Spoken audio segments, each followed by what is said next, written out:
Students, कैसे हैं आप सब। पिछले लेक्चर में हमने काफ़ी चीज़ें बेसिक कॉन्सेप्ट्स पढ़े थे। तो आइए उसकी डिफिनीशंस के साथ हम अपना अगला लेक्चर स्टार्ट करते हैं। तो first thing we studied was charge. तो चार्ज है क्या, ये मैंने आपको बताया था। बट एज अब हम लोग डिफिनीशन के थ्रू पढ़ रहे हैं, तो ये चार्ज हमारा क्या है। Charge is that intrinsic property of matter due to which it experiences force when placed in an electromagnetic field, that is charge. तो चार्ज के बारे में हमने पता कर लिया था अच्छे से। अच्छा, चार्ज को किससे डिनोट करते हैं ये आप जान लो। चार्ज को डिनोट करते हैं क्यू से, कैपिटल क्यू या फिर स्मॉल क्यू। और क्यू बराबर होता क्या है ये भी आपको पता होगा। क्यू बराबर आई इंटू टी होता है। यहाँ पे आई क्या होता है, करंट होता है। Q is equal to I into T. इसकी यूनिट क्या होती है, इसकी यूनिट होती है कूलम। कूलम क्यों होती है, कूलम एक साइंटिस्ट थे जिन्होंने इसको डिस्कवर किया था। बट ये एक बड़ी यूनिट है। तो हम जनरली क्या यूज करते हैं, हम एक micro coulomb which is equal to 10 power minus 6 coulomb, या फिर हम यूज करते हैं एक मिली कूलम जिसकी वैल्यू होती है 10 पावर माइनस 3 कूलम। इससे छोटी यूनिट्स भी यूज होती हैं, बट अभी के लिए इतना सही है। अच्छा, अब देखो इसके बाद जो टाइप ऑफ चार्जेस मैंने बताए थे। तो बाई प्रॉपर्टी ऑफ पोलरिटी दो टाइप के चार्जेस होते हैं। फर्स्ट वन इज पॉजिटिव, ठीक है, and second one is negative charge. और ये सिर्फ कन्वेंशन है, ऐसा कुछ पॉजिटिव नेगेटिव का कॉन्सेप्ट नहीं था जब डिस्कवरी हो रही थी। तो just because one charge was considered as positive and the second charge was opposite in nature, that is why it was called as negative charge. जब चार्ज की डिस्कवरी हो रही थी, जब वो एक्सपेरिमेंट हो रहा था ग्लास रॉड वाला, तो एक चार्ज की प्रॉपर्टी दूसरे चार्ज से डिफरेंट थी। तो जिस साइंटिस्ट ने डिस्कवरी की, उन्होंने बाई कन्वेंशन एक का नाम पॉजिटिव रखा। जब एक पॉजिटिव होगा तो दूसरा तो निगेटिव होगा ही। तो ये चीज याद रखना, ठीक है। और ये सारा जो चार्ज है, पॉजिटिव निगेटिव तो ठीक है, अपनी जगह है। फंडामेंटल चार्ज ही होता है सबसे छोटा चार्ज। फंडामेंटल चार्ज के बारे में मैंने बताया था कि the smallest quantity of charge that exist in the universe, ये हमने बताया था आपको। फंडामेंटल क्वांटिटी होती है ये, इससे छोटा चार्ज एग्जिस्ट नहीं करता यूनिवर्स में। इसको हम स्मॉल ई से डिनोट करते हैं। अगर हमें पॉजिटिव चार्ज डिनोट करना होगा तो हम ई लिखेंगे, और जब हमें निगेटिव चार्ज यानी इलेक्ट्रॉन का चार्ज दिखाना होगा तो हम माइनस ई लिखेंगे, ठीक है। और इसकी वैल्यू होती है is equal to 1.6 into 10 power minus 19 coulomb. तो ये आप याद रखेंगे। इसके बाद जब मैंने आपको वही जो बताया, प्रोटॉन की डिस्कवरी हो रही थी, तो इसका चार्ज जो था वो एग्जैक्टली 1.6 इंटू 10 पावर माइनस 19 गुलाम आया। 1.6 इंटू 10 पावर माइनस 19 गुलाम आया। तो इस वजह से इसको ई डिनोट किया गया, इसके चार्ज को ई से डिनोट किया गया। मतलब जो फंडामेंटल चार्ज की वैल्यू थी वही प्रोटॉन के चार्ज की वैल्यू थी। और प्रोटॉन और इलेक्ट्रॉन जो होते हैं वो सिर्फ अपोजिट इन नेचर होते हैं, इनका चार्ज सेम होता है। तो इसीलिए जो इलेक्ट्रॉन का चार्ज आया उसको हमने माइनस ई से डिनोट किया। तो प्रोटॉन का charge 1.6 into 10 power minus 19 coulomb, electron का charge -1.6 into 10 power minus 19 coulomb, ठीक है। अब देखो एक चीज तो ये हो गई, बट ये माइनस सिंबल जो लगा हुआ है, ये माइनस सिंबल सिर्फ ये डिनोट करने के लिए लगा हुआ है कि इस चार्ज की प्रॉपर्टी इस चार्ज से अलग है। दे आर अनलाइक चार्जेस, और कोई उसका मतलब नहीं है। अब इसके बाद जब बॉडी को मैंने आपको बताया था कि अगर एक बॉडी है आपके पास, सपोज करो आपके पास एक बॉडी है। अब इनके पास 10 इलेक्ट्रॉन्स हैं, 10 प्रोटॉन्स हैं। अभी के लिए हम न्यूट्रॉन को कंसीडर नहीं कर रहे हैं, न्यूट्रॉन इलेक्ट्रिकली न्यूट्रल होता है तो उसके बारे में ज्यादा बात करने कोई मतलब नहीं है। अब इसमें अगर हम एक्सटर्नली कहीं से दो इलेक्ट्रॉन लेते हैं। अब देखो मैंने यहाँ इलेक्ट्रॉन को ई से डिनोट किया है, प्रोटॉन को पी से डिनोट किया है। तो कंफ्यूज मत होना कि सर आप तो बोले थे पॉजिटिव चार्ज ई होता है, नेगेटिव चार्ज माइनस ई होता है। तो जब मैंने इसको प्रोटॉन कह दिया तो ये पॉजिटिव चार्ज हो गया, तो इटसेल्फ ये नेगेटिव चार्ज का काम कर रहा है। अब अगर हम कहीं से दो इलेक्ट्रॉन लेके आए तो क्या होगा, टोटल नंबर ऑफ, ये मैं इलेक्ट्रॉन का नंबर डिनोट कर रहा हूँ ना कि चार्ज। तो टोटल इसमें कितने हो गए अभी, 12 इलेक्ट्रॉन। 12 इलेक्ट्रॉन हो गए। और प्रोटॉन कितने हैं, 10 प्रोटॉन, ठीक। तो अब इस पे अगर चार्ज देखोगे और पॉजिटिव का चार्ज कितना आएगा, तो नेट चार्ज कितना आएगा, नेट चार्ज आपका आ जाएगा -2e। ये इसका नेट चार्ज आ गया, यानी कि ये जो बॉडी है ये इलेक्ट्रिकली ये हो गया न्यूट्रल। ठीक है, अब ये न्यूट्रल हो गया, अरे सॉरी निगेटिव हो गया, I am so sorry, negative हो गया। अभी देखो एक चीज और है बेटा, अगर यहाँ चार्ज आया है तो ये चार्ज कहीं से आया होगा। सपोज करो वो जो दूसरी बॉडी है उसमें 20 इलेक्ट्रॉन 20 प्रोटॉन थे, लेकिन हुआ क्या, इसमें से 2 इलेक्ट्रॉन निकल गए जो यहाँ पे आ गए थे। तो अभी यहाँ क्या हो गया, 18 इलेक्ट्रॉन्स, और प्रोटॉन्स कितने हो जाएंगे, 20 प्रोटॉन्स। तो टोटल निगेटिव चार्ज कितना हो गया, -18 ही। लेकिन टोटल पॉजिटिव चार्ज कितना हो गया, 20 ही। तो नेट चार्ज कितना हो गया, प्लस का 2e। तो ये बॉडी क्या बोली जाएगी, ये बॉडी पॉजिटिवली चार्ज बॉडी बोली जाएगी। तो बेसिकली होता क्या है कि कोई भी जो बॉडी होती है वो चार्ज तभी बोली जाती है जब ये कोई मतलब एडिशनल एक्सेस चार्ज, या फिर आप कह लो एक्सेस चार्ज को अपने बॉडी पे लेती है या फिर अपने बॉडी से निकालती है। अगर आप कोई भी बॉडी अगर बोल रहा है कि चार्ज बॉडी है तो इसका मतलब यही है कि या तो इसने इलेक्ट्रॉन को लिया है या तो इसने इलेक्ट्रॉन को गिव अप किया है, किसी दूसरे बॉडी को दिया है। ठीक है, तो कोई भी बॉडी चार्ज कब होगी, जब उसमें से इलेक्ट्रॉन का ट्रांसफर होगा। अब ट्रांसफर इन में हो रहा है या आउट में हो रहा है ये एक अलग केस है, वो डिसाइड करेगा कि बॉडी पॉजिटिवली चार्ज होगी या निगेटिवली चार्ज होगी। ठीक है, आगे बढ़ते हैं।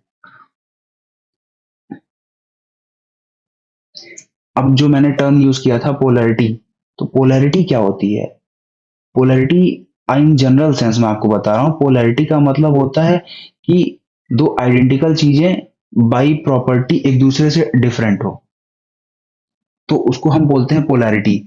आप इसको वर्ल्ड ऑर्डर में समझ सकते हो, जैसे एक तरफ है यूएसए, एक तरफ है रशिया, करेंटली काफी चल रहा है इशू।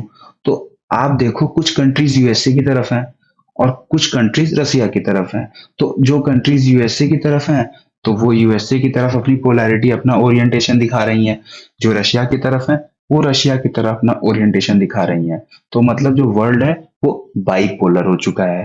ठीक, उसी तरीके से चार्ज में क्या होता है कि चार्ज की भी प्रॉपर्टी है। अब या तो चार्ज पॉजिटिव होगा या तो निगेटिव होगा, है देखो चार्ज की क्वांटिटी तो इक्वल है, बट हो क्या रहा है कि साइन जो है, जो साइन क्यों हमने असाइन किया था उनको, जो साइन हमने पॉजिटिव या निगेटिव दिया था वो हमने इनको क्यों असाइन किया था, क्योंकि हम दो चार्जेस को डिफरेंशिएट कर पाए, डिफरेंशिएट करने के लिए ही यूज किया था हमने। तो ये जो प्रॉपर्टी होती है जिससे हम चार्ज को डिफरेंशिएट करते हैं उसको हम पोलैरिटी ऑफ चार्जेस कहते हैं। ठीक है, ये एक टर्म आप याद रखेंगे, पोलैरिटी ऑफ चार्जेस क्या होती है। अब पोलैरिटी है तो देखो पोलैरिटी का मतलब ही हो गया है आपके पास एक चीज आपको दे दी गई है, तो लाइक चार्जेस रहेंगे, अगर अगर ये भी पॉजिटिव चार्ज है और ये भी पॉजिटिव चार्ज है तो ये वाला चार्ज इसको इधर की तरफ धक्का मारेगा, ये वाला चार्ज इसको इधर की तरफ धक्का मारेगा। एज ए रिजल्ट ये दोनों चार्ज एक दूसरे से दूर भागेंगे। Same case with will happen with negative charge, ये निगेटिव, तो रिजल्टेंट क्या होगा, माइनस चार्ज फ्लक्चुएट करेगा एक दूसरे से दूर की तरफ। लेकिन जब पॉजिटिव चार्ज और निगेटिव चार्ज ये इसको क्या करेगा, ये इसको अपनी तरफ खींचेगा, और ये क्या करेगा, जो निगेटिव चार्ज है वो क्या करेगा, वो इसको अपनी तरफ खींचेगा। ठीक है, अब देखो फर्क क्या है दोनों में, निगेटिव चार्ज पॉजिटिव चार्ज एक दूसरे के पास आ जाएंगे। ठीक है, इनके बीच का जो फोर्स है, इसमें फर्क ये था कि इन तीनों डायग्राम में कि ये जो फोर्स था इसका फोर्स था, ये इसका फोर्स था, लेकिन यहाँ क्या है, ये निगेटिव चार्ज का फोर्स है, ये पॉजिटिव चार्ज का फोर्स है, जो एक दूसरे को अपनी तरफ अट्रैक्ट कर रहे हैं। ठीक है, मतलब आप समझ लो कि जो लाइक चार्जेस होंगे पॉजिटिव पॉजिटिव वो अपने मतलब सेम चार्ज को रिपेल करेंगे, और जो अनलाइक चार्जेस होंगे कि एक पॉजिटिव चार्ज है and the other charge is negative, तो then they will attract each other. ये एक चीज हो गई। इसके बाद इनकी कुछ प्रॉपर्टीज आती हैं चार्ज की, तो चार्ज की हम कुछ प्रॉपर्टीज को समझ लेते हैं। तो ये जो चार्ज है, देखो चार्ज की पहली प्रॉपर्टी लिखी हुई है कि जो चार्ज है, चार्ज इज कंजर्व्ड। तो चार्ज कंजर्व्ड होने का क्या मतलब है? चार्ज कंजर्व्ड होने का ये मतलब है कि चार्ज को ना क्रिएट किया जा सकता है ना डिस्ट्रॉय किया जा सकता है। चार्ज जैसा है वैसा ही रहेगा, बस वो एक बॉडी से दूसरी बॉडी में ट्रांसफर किया जा सकता है, बस यही उसका कहने का मतलब है। तो charge cannot be created nor destroyed, it can be only transferred from one body to another body। अब इसको हम लोग समझेंगे आगे एग्जांपल्स के थ्रू। अब जैसे आप चलो अगले पेज पे, नेक्स्ट स्लाइड पे चलते हैं, फिर हम बात करते हैं।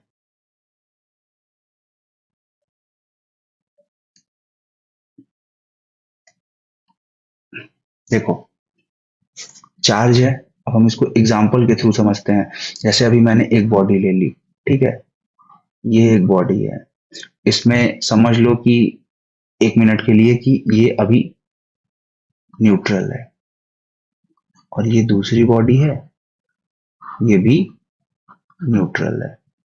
सपोज करो इसके पास 10 इलेक्ट्रॉन है और 10 प्रोटॉन्स हैं, इसके पास 20 इलेक्ट्रॉन्स हैं, 20 प्रोटॉन्स हैं, ठीक।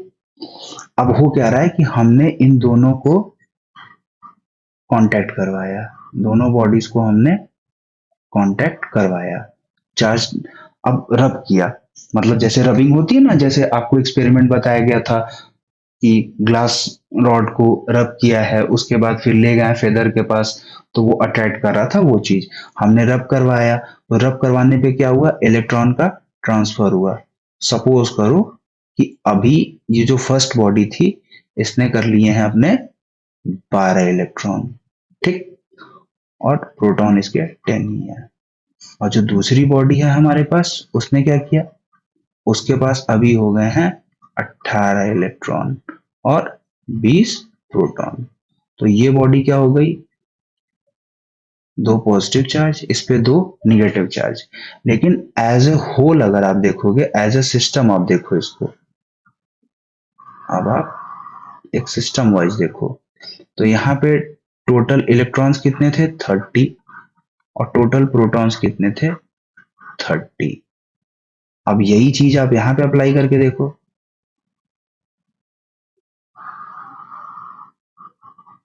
देखो एक के पास 12 इलेक्ट्रॉन है, दूसरे के पास 18 इलेक्ट्रॉन है, तो टोटल इलेक्ट्रॉन्स कितने हो गए, 30।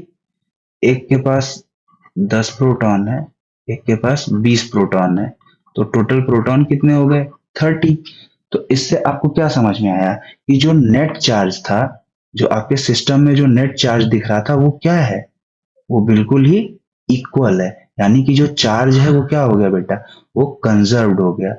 तो हमारा स्टेटमेंट जो है वो यही है कि charge can neither be created not destroyed, it can only be transferred from one body to another body, ठीक है, ये एक चीज हो गई।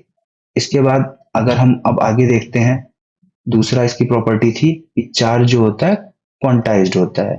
अभी मैंने आपको फंडामेंटल चार्ज के बारे में बताया था, ई, जिसकी वैल्यू थी 1.6 इंटू 10⁻⁻19 कूलम। तो देखो बच्चों, क्वांटाइजेशन ऑफ चार्ज का मतलब होता है कि charge can only be available in universe in integral multiples of fundamental charge. इनका कहना यह है कि किसी भी बॉडी पे जो चार्ज होगा, किसी भी बॉडी पे, वो हमेशा इसके बराबर होगा। मतलब ऐसा नहीं होगा कि किसी बॉडी पे 0.5 ई का चार्ज हो या 1.7 ई का चार्ज हो। चार्ज जब भी होगा 1 ई होगा, 2 ई होगा, 3 ई होगा, 4 ई होगा एंड सो ऑन। तो ये इनका क्वांटाइजेशन होता है। क्वांटाइजेशन, इसको आप अगर सिंपल लैंग्वेज में समझो तो आपको मैं एटीएम का एग्जांपल दिया था कि आप एटीएम में लिखा रहता है कि please inter your amount in the multiples of 500, तो उसका सिंपल सा मतलब होता है कि आप 700 नहीं निकाल सकते, इधर यू कैन विदड्रॉ 500 और यू कैन विदड्रॉ 1000। तो ये सेम चीज है। अब देखो क्या है कि चार्ज के लिए दिया हुआ है कि चार्ज एक स्केलर क्वांटिटी है। तो स्केलर क्वांटिटी होने का मतलब क्या होता है, इसके पास सिर्फ मैग्नीट्यूड है, डायरेक्शन नहीं है। और ये एक बहुत ही स्पेशल लाइन है कि charge is independent of velocity change, invariance of charge. देखो आगे आप लोग पढ़ोगे स्पेशल थ्योरी ऑफ रिलेटिविटी, तो उसमें आपको बताया जाएगा कि हर चीज रिलेटिव मोशन में की वजह से चेंज होती रहती है। जैसे मास जो है वो भी रिलेटिव है, लेकिन चार्ज जो है वो वेलोसिटी के साथ चेंज नहीं होता। इसको अभी मैं आगे बताता हूँ कैसे क्या होता है। अब एक अगला स्टेटमेंट है कि ये जो चार्ज है, ये चार्ज हमेशा मास के साथ एसोसिएटेड होता है। इसका आप मतलब समझो कि जहां भी चार्ज होगा उस बॉडी का कुछ ना कुछ मास होगा। ऐसा नहीं होगा कि मासलेस बॉडी के ऊपर चार्ज रहेगा। ये इनका कहना है। ठीक है, अब हम अगले स्लाइड पे चलते हैं। Comparison of mass and velocity, ये छोटा सा क्वेश्चन है, मे बी आपसे कहीं पूछ दे, तो उसको हम देख लेते हैं। देखो अब हम दो चीज करते हैं, ये चार्ज हो गया, ये मास हो गया। ठीक है, पहली प्रॉपर्टी बोल रहा है चार्ज कंजर्व होता है या कंजर्व्ड और नॉट। तो चार्ज बताओ कंजर्व्ड होता है कि नहीं होता है? बिल्कुल कंजर्व्ड होता है। मास, मास भी कंजर्व्ड होता है, मास कंजर्व्ड होता है। लेकिन कैसे होता है वो एनर्जी, मास ऐसे नहीं कंजर्व्ड होता ना कि आप सिर्फ और सिर्फ मास को मास के फॉर्म में रखोगे। तो वो मास एनर्जी कंजर्वेशन थ्योरम होती है कि जो मास होता है उसको आप एनर्जी के फॉर्म में चेंज कर सकते हो और एनर्जी को मास के फॉर्म में चेंज कर सकते हो। तो ये हो गया। ठीक है, इनका कंजर्वेशन थ्योरी अलग है, इनकी कंजर्वेशन थ्योरी अलग है। तो ये कंजर्व्ड है, ये नॉन कंजर्व्ड है, होता है। ठीक है, अब ये भी कंजर्व, इनकी कंजर्वेशन थ्योरी है बट वो थ्योरी अलग है। इन जनरल सेंस ये कंजर्व नहीं होते अपने सेम प्रॉपर्टी में। अब आप वो अलग बात है कि उसको एनर्जी में कन्वर्ट कर सकते हो, बट चार्ज की तरह कंजर्व नहीं होते।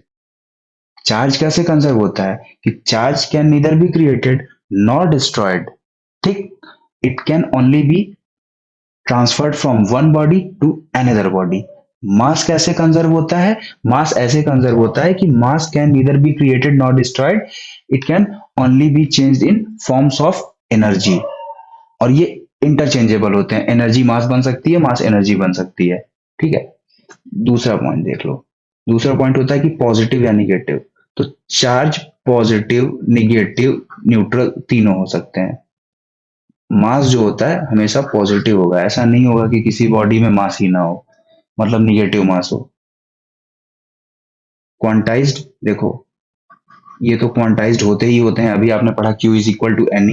इनके बारे में अभी नॉट क्लियर है, अभी कोई रिलेशन ऐसा स्टैब्लिश नहीं हुआ है। अगर ऑप्शन में नॉट क्लियर या फिर नॉट स्टैब्लिश्ड ये नहीं रहता है और नो का ऑप्शन रहता है तो आप नो मार देना अभी के लिए। इसके बाद आप टाइप ऑफ फोर्सेस में देखोगे, तो ये type of forces between two charges और मासेस। देखो जो फोर्स लगता है इनके बीच में, अभी आपने पोलैरिटी के बाद पढ़ा है कि like charges repel each other, unlike charges attract each other. तो वहां से आपको एक चीज पता है कि ये जो लाइक चार्जेस हैं ये क्या लगा रहे हैं, फोर्स ऑफ रिपल्शन लगा रहे हैं। जो अनलाइक चार्जेस हैं वो फोर्स ऑफ अट्रैक्शन लगा रहे हैं। लेकिन इनके केस में क्या होता है, इनके केस में सिंपल है, ग्रेविटेशन का फोर्स लगता है और ग्रेविटेशन का फोर्स ऑलवेज अट्रैक्शन होता है। तो यहाँ पे अट्रैक्शन ओनली, यहाँ पे या फिर अट्रैक्शन या फिर रिपल्शन। ठीक, इनवेरियंस,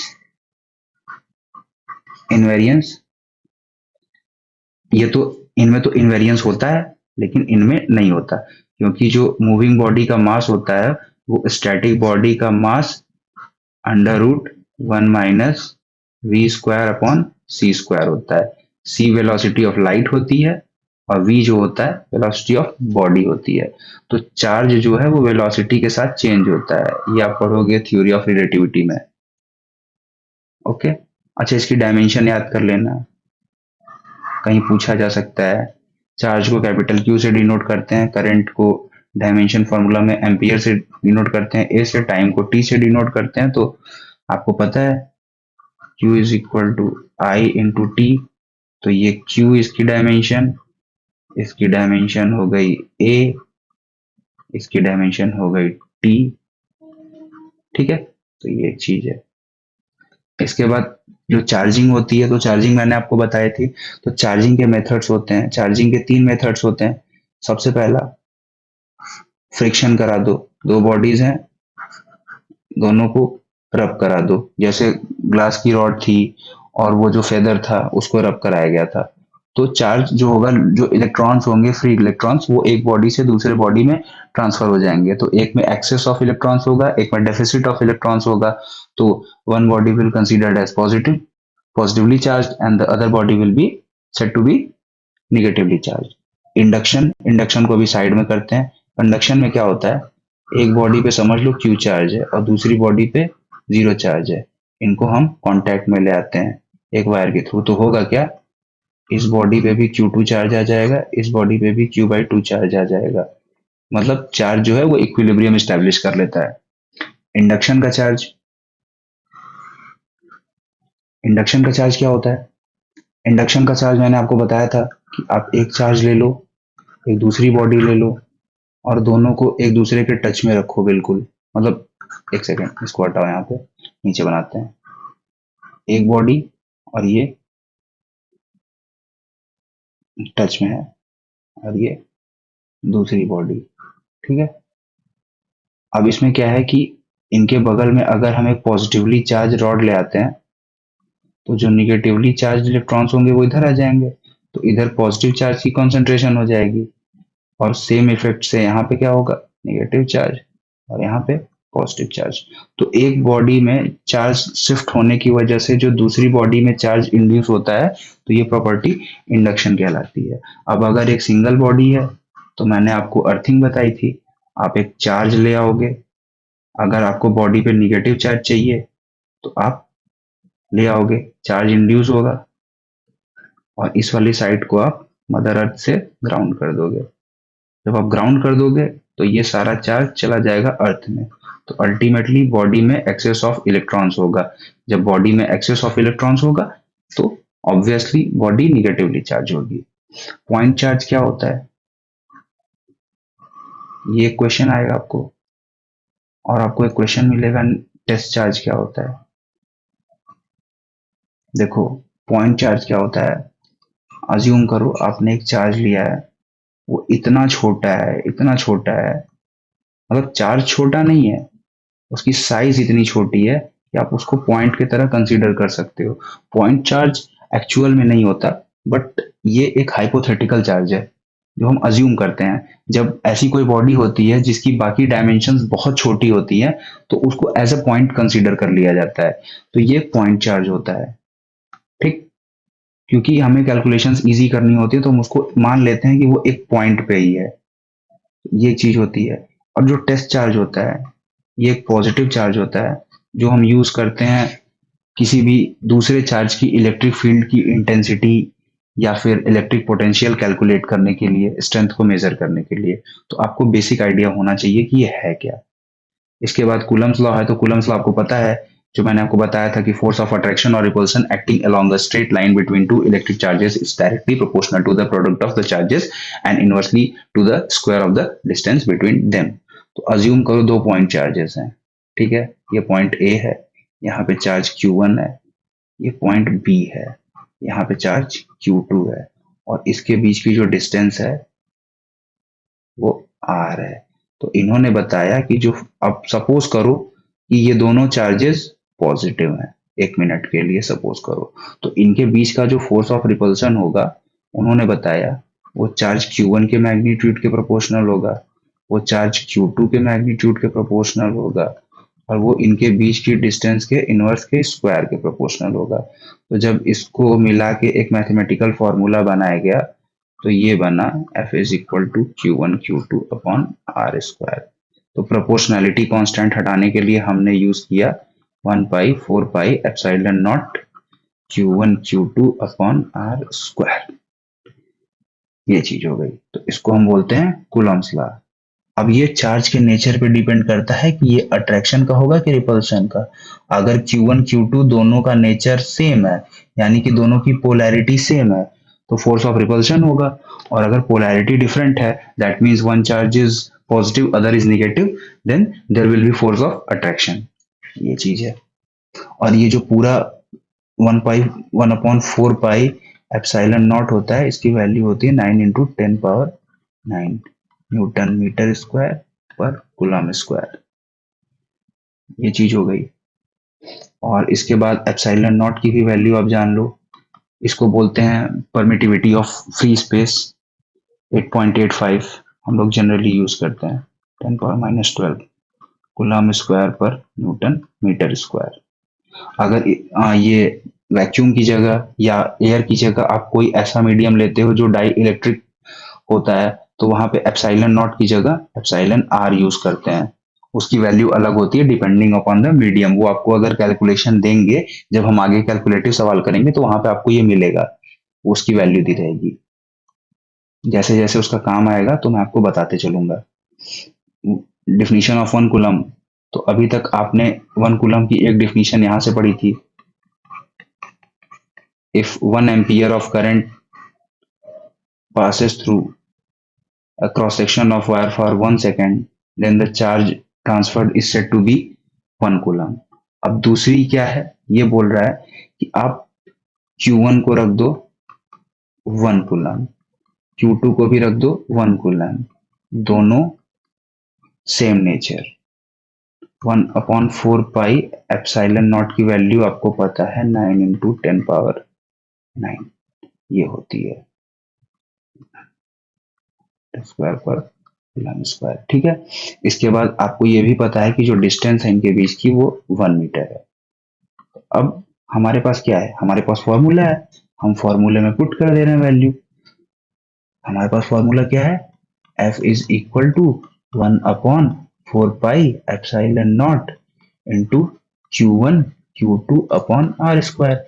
सारी वैल्यू पुट करो, यहाँ पे आ गया 9 × 10⁹ इंटू 1/1/1 दैट इज 9 × 10⁹ न्यूटन। ये आ गया F का वैल्यू। यानी कि 1 कूलम जो है वो फोर्स है जो लाइक चार्ज को 9 × 10⁹ न्यूटन फोर्स से रिपेल करेगा और अनलाइक चार्ज को 9 × 10⁹ से अट्रैक्ट करेगा, जो कि 1 मीटर अपार्ट है एक दूसरे से वैक्यूम में। ठीक, ये डिफिनीशन निकालने का सबसे अच्छा तरीका होता है, आपको जिस चीज की डिफिनीशन मांगी है उसको छोड़ के आप बाकी सबको यूनिट में कन्वर्ट कर दो, सिंगल यूनिट में, वो अपने आप आंसर निकल आता है। अब vector form of Coulomb's law, ये बहुत इंपॉर्टेंट है। देखो, सबसे पहले तो आपको ये समझना पड़ेगा पोजीशन वेक्टर क्या होता है। जैसे एक चार्ट ले लिया आपने, अब इसको मैंने बोल दिया O, ये हो गया X, ये हो गया Y, तो ये पॉइंट अगर है P, सपोज करो यहाँ पे मैंने पॉइंट बनाया P, तो P की लोकेशन XY है। तो इसको अगर पोजीशन वेक्टर में लिखना होगा, तो पोजीशन वेक्टर का मतलब होता है यहां से लेके यहां तक की डिस्टेंस, ये ओरिजिन से जाएगा। तो इसको अगर हम वेक्टर R से डिनोट करें तो इसकी वैल्यू होती है, ये तो आपको वेक्टर में पता ही होगा, I कैप J कैप, ये क्या होते हैं, ये डायरेक्शनल वेक्टर होते हैं। तो सिमिलरली अगर ऐसा एक हम सिस्टम बनाते हैं जहां पे ये एक लाइन है, यहाँ पे एक पॉइंट है A, यहाँ पे एक पॉइंट है B, इसका चार्ज है Q1, इसका चार्ज है Q2, ठीक है, और Q1 Q2 जो है वो सेम नेचर की हैं, यानी कि ये दोनों लाइक चार्जेस हैं। चलो अभी के लिए दोनों को पॉजिटिव ले लेते हैं, काम आसान हो जाएगा। इसकी ओरिजिन से डिस्टेंस है वेक्टर R1, वेक्टर R1, इसकी ओरिजिन से डिस्टेंस है वेक्टर R2, ठीक है। अब अज्यूम करो कि, देखो अब मैं तुमको 2-3 चीजें बताने जा रहा हूं, बहुत ध्यान से सुनना। नोटेशन, F21 का मतलब होता है फोर्स ऑन टू मतलब ये जो P है, इसको Q2 है ना, इसको यहाँ पे 2 लिख दे रहा हूँ समझाने के लिए, A के आगे 1 लिख दे रहा हूँ। फोर्स ऑन 2 ड्यू टू 1, और F12 क्या होगा, फोर्स ऑन 1 ड्यू टू 2। ठीक है, एक चीज हो गई। अच्छा, R12 का मतलब क्या होगा, R12 का मतलब क्या होगा, R12 का मतलब होगा कि distance of R1 from R2। ठीक है, वेक्टर R1 से R2 की डिस्टेंस। ठीक है, और R21 का मतलब क्या होगा, R21 का मतलब क्या होगा, वेक्टर R2 से R1 की डिफरेंस। मैग्नीट्यूड सेम होगा बट डायरेक्शन का फर्क आएगा, इसलिए वो दिया हुआ है। तो जब कुलम्स लॉ को हमने मैथमेटिकल फॉर्म में लिखा, वेक्टर फॉर्म में, क्योंकि फोर्स इटसेल्फ एक वेक्टर क्वांटिटी है, तो हमने जब इसको लिखा तो हमने पाया कि 1/4πε0 Q1 Q2